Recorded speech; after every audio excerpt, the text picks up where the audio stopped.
Dari Smart FM Jakarta, kita masih berbagi inspirasi di program Indonesian Strong From Home bersama Ayah Edi. Dan terima kasih untuk Anda yang terus tentunya berbagi dengan kami. Anda bisa gunakan kesempatan untuk bisa berinteraksi di SMS, di email, atau juga di Facebook ya, karena ada komunitasnya. Dan kita juga memberikan kesempatan bahwa Ayah Edi juga memberikan kesempatan selain di Facebook, di mana Ayah? Di Twitter ada. Di Twitter ada. Kemudian di fanpage ya? Di fanpage ada. Oke. Jadi banyak kesempatan untuk bisa email diskusi juga dengan ada, tapi yang paling enak itu ya diskusi di sini. Diskusi di sini langsung ya. Oke, kita beri kesempatan yang berikut. Ada Ibu Diani. Assalamualaikum warahmatullahi wabarakatuh, Ayah. Waalaikumsalam warahmatullahi wabarakatuh, Bu Diani. Ayah, perkenalkan, nama saya Diani Ya. dan terima kasih untuk talk show-nya dan ilmu-ilmu parentingnya yang sangat inspiratif. Ini benar ya Bu Diani ya? Yes, bukan betul. Pak Diani ya? Bukan Bu Diani. Ayah, saya juga dulu pernah mengajar di SD selama 1 tahun. Selama mengajar saya tahu ada yang kurang tepat dalam sistem pendidikan di Indonesia. Ya. Tapi saya sendiri tidak tahu apa itu. Nah, saya sempat bertekad, pokoknya anak saya nanti jangan sampai dapat pelayanan pendidikan seperti saya atau murid-murid saya rasakan dan alami selama ini. Tapi semakin dipikirkan, semakin nggak tahu nih harus gimana ya, dan hampir pasrah. Kayaknya kalau punya anak tetap harus disekolahin di sekolah formal. Dulu masih bingung nih. Nah, setelah rutin mendengarkan talk show Ayah, saya seperti tercerahkan dan cukup paham apa yang sebenarnya terjadi pada sistem pendidikan di Indonesia. Ya. Nah, hebat ya Ayah. Ayah kok bisa sih thinking out of the box katanya begitu. Tapi sekarang saya sedang cuti nih mendengarkan talk show Ayah karena saya sedang merawat janin saya nih Ayah. Gitu. Ya. Beliau mungkin sedang mengandung ya, Mengandung, betul. Nah, nanti saya akan lanjutkan lagi dan mungkin saat ini persiapan untuk ini Ayah melahirkan barangkali. Jadi beliau belum sempat dengerin talk show kita karena saya biasanya ini bisa tahan dan betah duduk dengan mendengarkan siaran Ayah atau juga mendengarkan rekaman di Netbook selama 2 jam nonstop. Wow, lalu luar kita lanjutkan biasa. lagi dengerin rekaman yang lain. Tapi sekarang saya memang lebih fokus kepada merawat dulu kandungan saya nih Ayah, karena usianya juga sudah semakin besar. Nah, ini sebenarnya juga yang saya ingin belajar dari Ayah. Bagaimana sih sebetulnya kita melakukan pendidikan prenatal yang cukup penting ya, dan sebisa mungkin ketika masih tentunya anak saya masih dalam kandungan atau masih dalam bentuk janin. Doakan saya Ayah dalam hal nanti melahirkan semuanya lancar. Dan katanya setelah itu saya akan sekolah lagi di komunitas saya Edi. Ayah tetap sehat, tetap semangat, dan let's make Indonesian strong from home. Amin. Silakan Ayah. Ya, gimana nih? Selamat juga ya Bu ya. Mudah-mudahan nanti sekolahnya lancar ya. Kemudian anaknya menjadi anak-anak yang luar biasa begitu. Jadi begini, kalau ditanya kenapa sih saya thinking outside the box gitu, jawabannya cuma satu, karena memang asal usul saya itu bukan inside the box. Inside the box itu apa sih? Sekolah SD, SMP, SMA, kemudian kuliah, habis begitu masuk departemen. Nah itu inside the box, karena tidak ada unsur-unsur yang masuk dari luar. Nah sementara saya kan kuliah, kemudian bekerja di bidang profesional selama 17 tahun. Di dalam negeri, juga di luar negeri, di perusahaan nasional, juga perusahaan multinasional. Nah, kemudian tinggal di Indonesia, juga tinggal di luar negeri gitu. Jadi banyak sekali unsur-unsur komparasinya. Apalagi dulu saya kepala bagian training, pelatihan, saya banyak mendapatkan pelatihan-pelatihan dari orang asing gitu.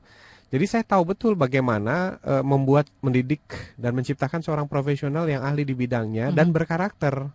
Nah dari situ saya coba ingat-ingat kembali masa lalu saya waktu sekolah. Kok ini nggak ada yang sama, nggak nyambung gitu. Jadi putus, benangnya itu putus. Nggak ada ketersambungan antara apa yang dilakukan di dunia profesional, apa yang diharapkan di dunia kehidupan nyata dengan apa yang dipersiapkan oleh sekolah kita. Nah dari situlah saya mencoba men-sharingkan kenapa sih perusahaan-perusahaan itu menghabiskan jutaan dolar untuk melatih kembali anak-anak yang lulus kuliah. Padahal mereka kuliah udah lebih daripada 15 tahun kan gitu. Harusnya dalam jangka waktu 15 tahun itu mereka ready gitu. Sudah siap lah ya. Siap secara lahir batin, mental dan skill. Tapi nyatanya enggak gitu. So inilah yang kemudian kita sharekan di sini dengan menggunakan logika dan hati nurani gitu. Karena kalau kita pakai teori udah capek lah, teori si A, teori si B, si Anu, tapi tetap aja kok nggak ada perubahan. Yang penting itu adalah logika kita gunakan, hati nurani kita gunakan. Habis begitu kita uji di lapangan gitu. Jadi bukan untuk diperdebatkan, diuji di lapangan. Nah kira-kira seperti itu. Nah kemudian berkaitan dengan apa yang bisa kita lakukan dalam mendidik anak, sederhana saja Bu.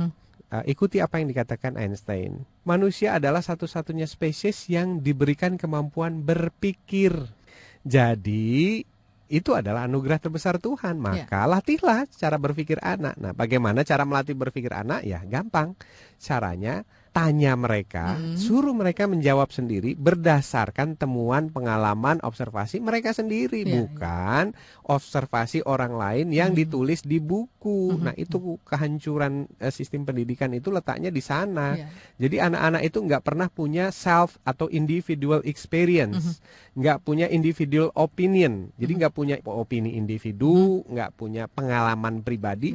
Semua pengalaman itu dipaksakan melalui pengalaman orang lain yang ditulis di buku. Misalnya menurut Adam Smith begini-begini.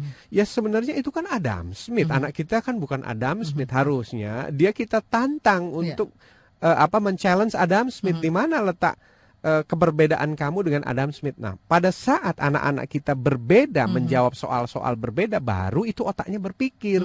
Tapi pada saat anak-anak kita menjawab soal-soal dengan isian yang sama, itu namanya otaknya tidur. Nah, kira-kira seperti itu. Itu yang dulu dikritisi Einstein sejak tahun 1800-an. Oh, cukup lama ya. Iya, sampai Einstein itu mengkritisi habis pendidikan di Jerman, dan sampai dia terusir dari Jerman ke Swiss.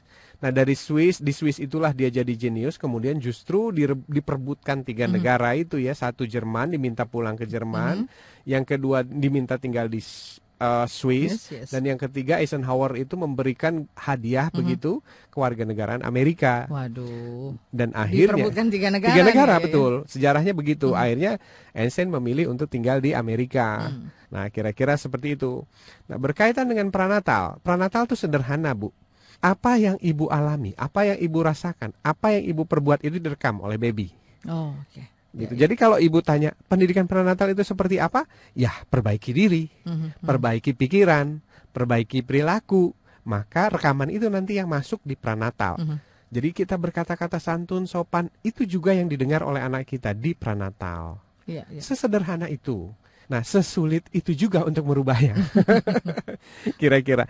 Jadi kita punya PR 9 bulan untuk mengubah itu, supaya nanti janin kita mulai belajar dari pranatal tentang moral, tentang perasaan, tentang perbuatan baik. Kira-kira seperti itu, Mbak Nans. Ini jadi menarik ya. Saya pernah melihat ya ketika keponakan saya mengandung begitu 7 bulan, dan katakanlah memang ibu hamil kan perlu juga dijaga perasaan, karena itu juga ada kaitannya dengan janinnya, seperti itu ya. Sangat, ya. Dan saya tidak melihat dan mengikuti kenapa bisa terjadi, sehingga katakanlah tadi emosinya cukup terganggu. Dan akhirnya tidak lama kemudian babynya lahir. Jadi memang lahirnya lebih awal gitu ya. Jadi prematur istilahnya seperti itu. Nah, ini juga dampaknya ternyata juga ini ya sangat beresiko sekali terhadap bagaimana tadi katakanlah kita atau memaintain diri kita ya. Kalau dari sisi tadi pendidikan prenatal ya. Iya. Dulu ada beberapa ibu yang menjadi aktivis parenting kami di Bogor. Dan waktu awal-awal aktivitas kami, beberapa ibu itu hamil. Dan menurut menurut laporan, anak-anak yang pada saat ibunya ikut aktivitas parenting itu jadi anak-anak yang aktif, jadi sociable gitu ya, pandai bergaul, smiley, suka tersenyum gitu.